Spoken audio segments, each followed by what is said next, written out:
And we thank you again for another day's journey. Thank you, God, for opening up our eyes this morning. Let us see the dawning of a new day. We give you praise. We give you adoration because thou art God. Beside you there is no other. So we lift our voice in praise. We lift our voice in thanksgiving. We lift our voice in adoration because thou art a good God. Now, God, as we prepare to stand behind the desk and prepare your word, give us your word. Give us your word. Now, in the name of Jesus. Give us fresh wind, word, and water. That we will not just be hearers of your holy word, but doers of the most holy and divine word. This is our prayer in Jesus' name. People said amen. Can we celebrate God with our hand praise for our music ministry? Oh, how good and pleasant it is for us to dwell together. Praise the Lord in unity. Amen. The gospel according to Matthew chapter 16.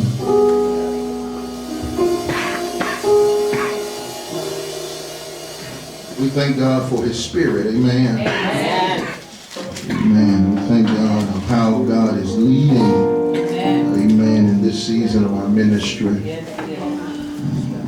And in this compilation between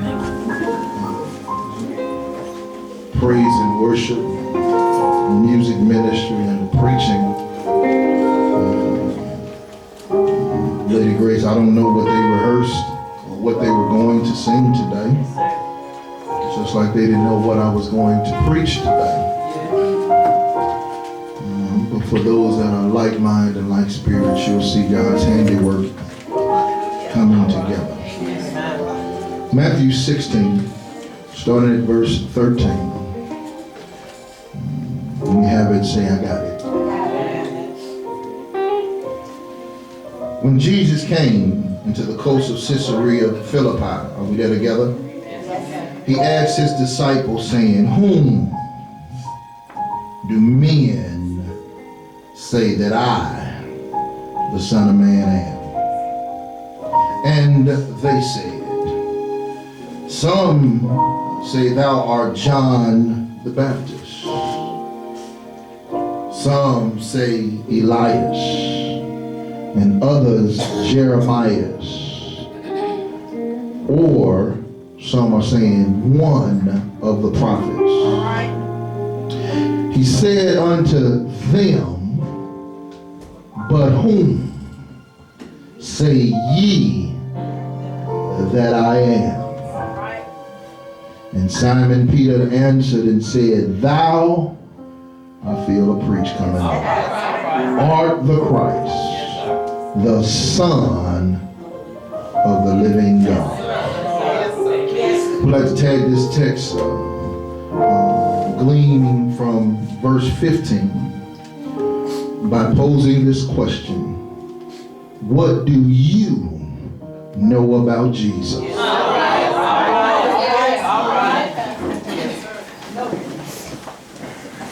In the proclamation this morning through the music ministry, we exclaimed in our vocability, how excellent is thy name. Declaring in all the earth, disclaiming how great, how grand the name of the Lord is. Well, that has to come, if you would, brothers and sisters, from a place of experience. Evidently, somewhere, somehow, we've had a walk with the Master. I've taught on it and I've preached it and I've shared with you that the reality of it is that many talk a good talk about who Jesus is. But the true confession is they really know him not. Because they could be driving in the car now, and they would avoid an accident, if you will. And they'll say, something told. Yes. Wish I had a fair church here. Can be in the position of knowing that if God don't intervene, we have no understanding of how things are going to work. And when he does, they will say within themselves and to others, somehow, some way, something worked out or made it work out on my behalf. And so they grieve the Holy Spirit, Brother Kyle, because they will not acknowledge and or recognize that it's the power of God working on their behalf. Yes, sir. So I thought this morning it would be appropriately impressive or appropriately impactful if we went back to rediscover who Jesus really is. I'm blessed this morning. My sister surprised me and came to church this morning and to be here with us. And we grew up in the church, Sister Kyle, where they used to sing a song during testimony service. And that song that they sang at that Kojic Church, Freeman Temple Church of God in Christ, they would sing a song that simply says, what do you know about Jesus? This call and response, the center would be someone would lead in that song and say, what you know about Jesus? And the crowd congregation would respond and say, he's all right. I said in that Church of God in Christ, but y'all sound real Baptist, so they saying it over here too. So, what do you know about Jesus? He's all right, which means that you've had some experiences with him bringing you up and bringing you out, so you can wave your hand and declare he's all right. But which means you got to have a real relationship with him to know him for yourself. And I believe that's the plight position of these here disciples, is because Jesus comes in this town of Caesarea Philippi. And he's entering in, and while he's on his way in, it don't say it in the text, so I really don't know, but evidently he had to hear some murmurings, or there must have been some misunderstanding about who he really was. And I do believe there are a few of us that can testify that you walked into some situations or been around some folk that was talking about you that didn't really know you. Ain't nobody happy in this cold Catholic church. The reality of it is they were trying to figure out who you were. They heard something about you, but they didn't know you for themselves. So they began to inquire about who you really are. I mean, they seen you somewhere. They saw you on Facebook orations. They saw you somewhere, doing some things, and they may have heard about your reputation, but they don't know you for themselves. So they had to ask the question about who you are. So Jesus evidently heard that there was some casual conversation. And so this casual conversation leads him to converse with his disciples, preaching here, Bishop. Oh, can I tell it like you? That's the first thing it is, that there has to be this conversation that he has with the disciples. What's the conversation? Conversation's right there in verse number 13. I didn't write it, I just read it. He says, when he enters the deep, he asks his disciples, whom? That's the conversation. Somebody shout conversation. Whom do men say that I, the Son of Man, am? That shouted me right there, because what he did was he proposed to them a question in the form that they should have already had the answer, but he gave them the answer in the question. Hallelujah. Yeah. I said he asked them a question that they should have already had an answer for, but he gave them the answer in the question.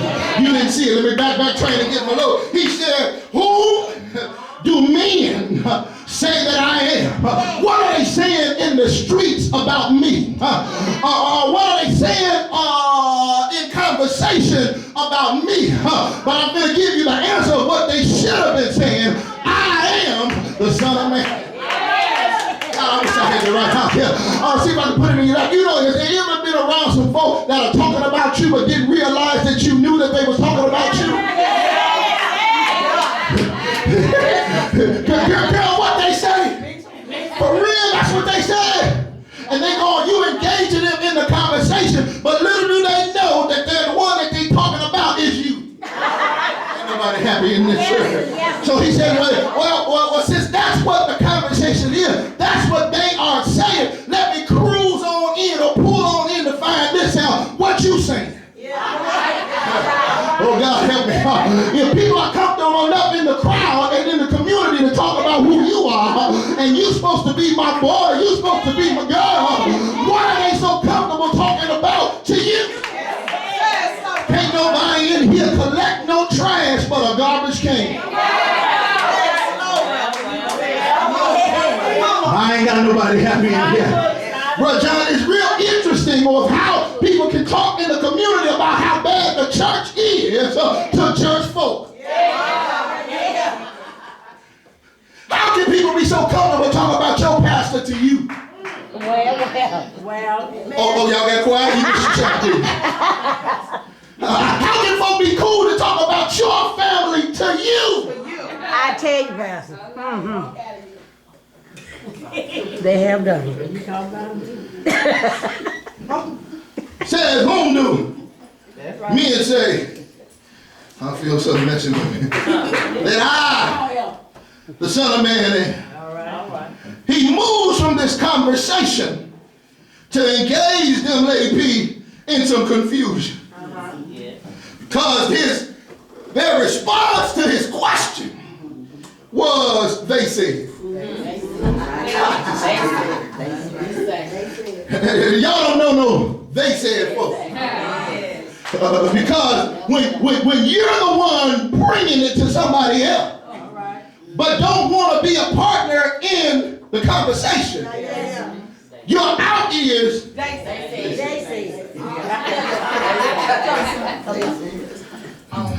That's right. And I can't more hold that. They said, some say that thou art John the Baptist.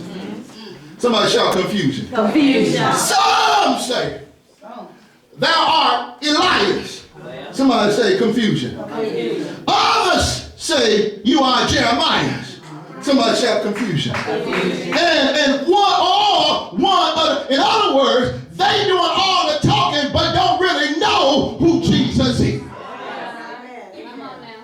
Isn't it interesting, because of these various reports that he's receiving from them, there's confusion, not only confusion from the crowd, but there's confusion from the disciples. Because you can be in the same place at the same time and not get the same report. So some would say, our pastor is a big dude. Some would say, he's full and fluffy. Somebody sound confused. Some would say he fine ass.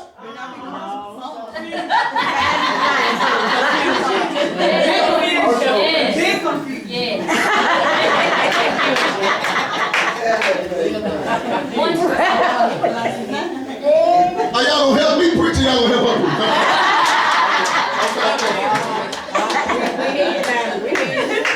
Then what does Jesus say?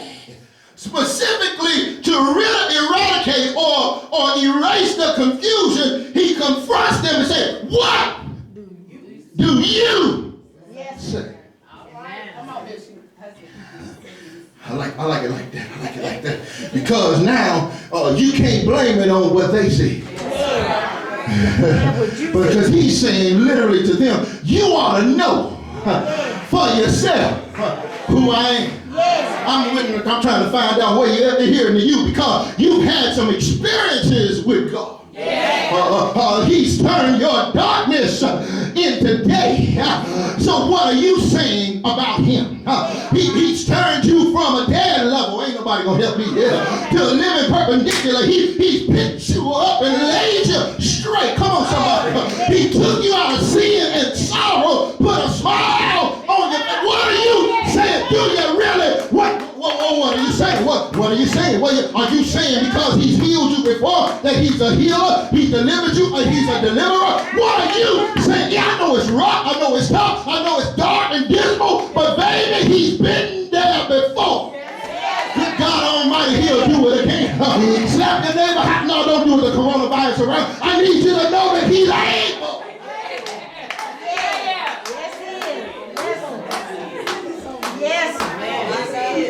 I believe the indictment on the current church here in the 21st century is that there's too much confusion.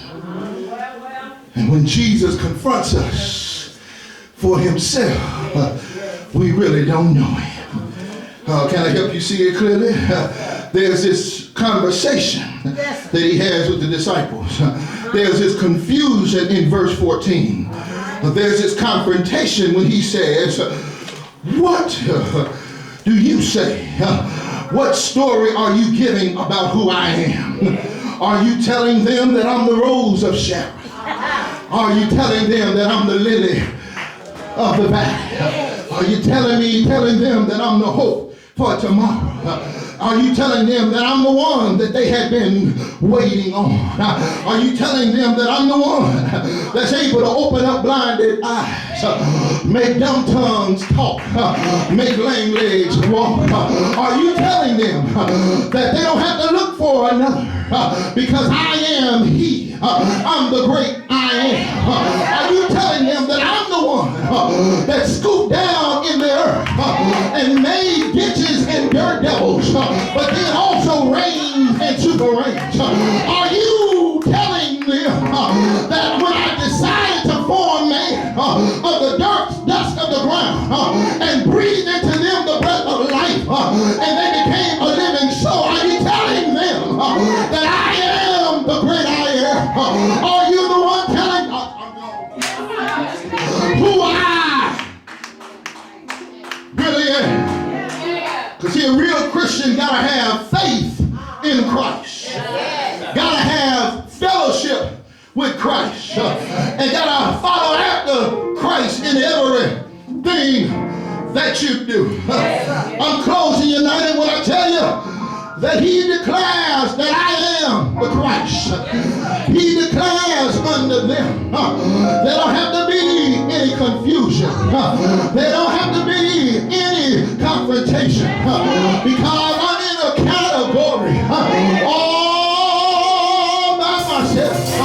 And I get a willing witness and a testifying saint that it don't matter what others say about him, that you know for yourself who Jesus is. And my question this morning, what do you know about Jesus? I need somebody to holler, he's all right. I said he's all right.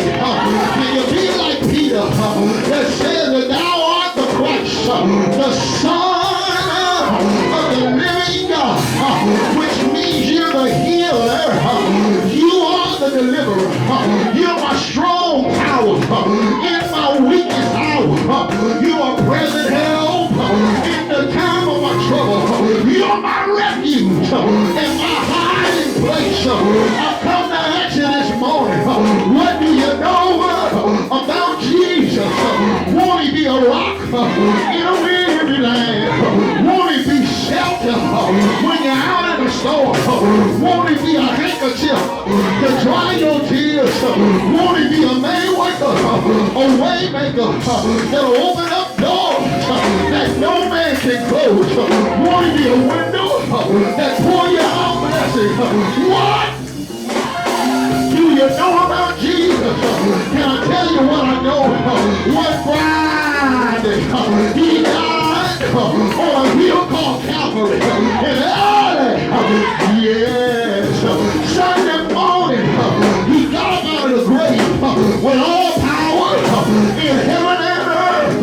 Grab a neighbor by the hand because you've been delivered from the coronavirus and say, neighbor, what I know about him is that he saved my soul. What I know about him, he made me whole. What I know about him, he's still working on me. I think that's a testimony in the United Church this morning. Is there anybody know he's still working on you? What do you know about Jesus? He's all right. He's all right. He's all right. He's all right. Say it.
preach one more time. You better right to that hammer. That